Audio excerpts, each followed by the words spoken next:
ఈ రోజు నేను అల్లూరి సీతారామరాజు గారి ఏకపాత్రాభినయం చేయబోతున్నాను. రూథర్ఫర్డ్ ఢిల్లీ పాఠశాల వంగి వంగి స్లాబ్ పట్టినప్పుడు ఎక్కడుంది బ్రిటిష్ సామ్రాజ్యం. ఎత్తిన గుట్టలు మూటలు ఎత్తుకుని బతకం వెరిట ఊరూరా తిరిగినప్పుడు ఎక్కడుంది బ్రిటిష్ సామ్రాజ్యం. గిట్టంగులు కట్టుకోవడానికి ఎంత చోచాలని మా చంద్రగిరి రాజు దగ్గర జోల పట్టినప్పుడు ఎక్కడుంది బ్రిటిష్ సామ్రాజ్యం.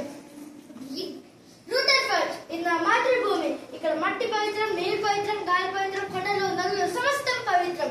ఈ జన్మకే కాదు మరో 1000 జన్మలకైనా ఈ పుణ్యభూమిలోనే పుడతాను. నా పిల్లల కష్టాలకే పాటుపడతాను. స్వరాజ్యం ఒకటిస్తే పుచ్చుకునే భిక్షం కాదు, పోరాడి గెలుచుకునే హక్కు.